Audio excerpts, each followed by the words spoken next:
संसद शीत अधिवेशन शेष दिन में जारी रही शासक विरोधी हंगामा। शेष दिन अनिर्दिष्ट काल पर लोकसभा को स्थगित रखिले बाचस्पति। सेबड़ आंबेडकर विवाद और राहुल गांधी विरोध में तलाक को विरोध कर इंडी मेंटर सांसद माने संसद भवन बाहर प्रतिवाद करिसेंती। विजय चौकरू संसद भवन पर्यंत राहुल के समर्थन में पदयात्रा करिसेंती विरोधी सांसद। अन्यबेटे एनडीए मेंट सांसद माने मध्य राहुल को विरोध कर संसद भवन बाहर विरोध प्रदर्शन करिसेंती।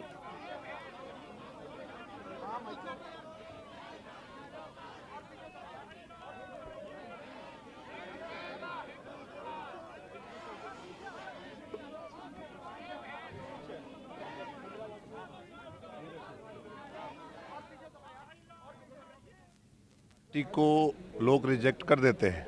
देश की अवाम ने जब कांग्रेस को रिजेक्ट कर दिया है, अब वो फ्रस्ट्रेटेड हो गई उन कांग्रेस की लीडरशिप। तो फ्रस्ट्रेशन में वो आगे है और बेतुका बयान देते हैं। उन्होंने अंबेडकर जी को हराया है, हमेशा उनका इज्जत नहीं करा है और उनके जो कार्य थे उसको प्रैक्टिस में नहीं लाया है। और जो दलित समाज है देश का, प्रैक्टिकली उसको बेनिफिट नहीं दिया है।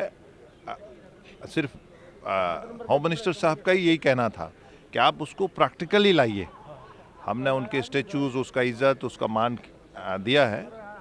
और भारतीय जनता पार्टी जो है मन से दलित समाज का, भीमराव अंबेडकर जी का हम वो करते हैं और ये निंदनीय है। हम इसकी On the other hand, he had insulted the democracy, in which way he had done the mischievous activity by insulting and humiliating the parliamentarians. He should resign from parliament. काल जो घटना घटा, हमारा प्रिय सांसद वयोज्येष्ठ प्रताप सिंह को राहुल गांधी धक्का मारा और एक आदिवासी सांसद का धक्का मारा। इसीलिए हम डिमांड कर रहा हूँ, राहुल गांधी को तुरंत प्रतिपक्ष नेता से हटा जाना चाहिए, उसको अरेस्ट करना चाहिए। ये आदिवासी का, समग्र आदिवासी का अपमान हुआ और हमारा बुजुर्ग का भी अपमान हुआ। आदिवासी इतिहासी बताने वाले कांग्रेस के लोग 60 साल आदिवासी जनजाति समाज के लोगों के साथ जो दुर्व्यवहार, अपमान किया और आज भी आदिवासी बेटी के साथ अपमान किया है। ये लोग बाबा साहब का, अम्बेडकर का इतिहासी बताते हैं। यही लोग बाबा साहब अम्बेडकर को सरकार से इस्तीफा देने में मजबूर किया, 2 बार चुनाव में हराया, ना उनको भारत रत्न दिया। और आज भी हमारे नागालैंड की आदिवासी बहन के साथ जो दुर्व्यवहार किया, ये दुर्भाग्यजनक है। राहुल गांधी को इस्तीफा देना चाहिए और ऐसे जो उनका तानाशाही, 60 साल का तानाशाही आज भी चलाना चाहते, अब चलने वाला नहीं है। ये अब मोदी जी का राज है।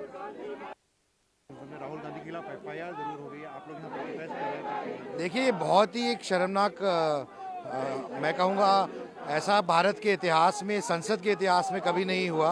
और जो हमारा दुनिया का सबसे युवा देश है, जो देश का भविष्य आज वो देख रहा है कि भारत के संसद में क्या हो रहा है, इससे शर्मनाक बात कोई नहीं हो सकती। राहुल गांधी जी को उनसे माफ़ी मांगनी चाहिए। हमारे बहुत ही सीनियर सांसद हैं, उनको भी चोट लगी है, महिला को भी चोट लगी है और ये बिल्कुल भी किसी भी तरीके से इसकी कड़ी से कड़ी निंदा की जानी चाहिए।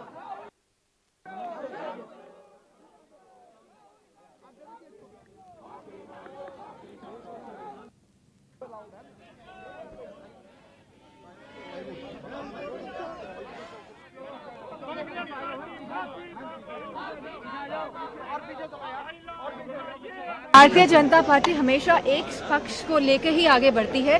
वह कभी भारत के संविधान को, भारत की डेमोक्रेसी को और लोगों को लेकर आगे नहीं बढ़ती है। और मैं समझती हूँ भारतीय जनता पार्टी को जो कल का फेस ऑफ हुआ है उसके लिए माफी मांगनी चाहिए, क्योंकि इसके लिए केवल भारतीय जनता पार्टी की सरकार और भारतीय जनता पार्टी के मेंबर ऑफ पार्लियामेंट जिम्मेदार हैं। I'm in the opposition, right? So I do not have anything to say individually. We are all together in it. And ma'am, yesterday there was a huge incident that has happened in the parliament. It was a man-made, created incident. This FIR is just a diversionary tactic to take the blame away from the Home Minister, to satisfy his fragile ego, to continue to maintain that tough steel strength that he seems to perceive to be had. He has to apologize to the country. He has to apologize for what he has said on the floor of the House in the Rajya Sabha. He was manhandled, and when we walked in, also we were pushed, and there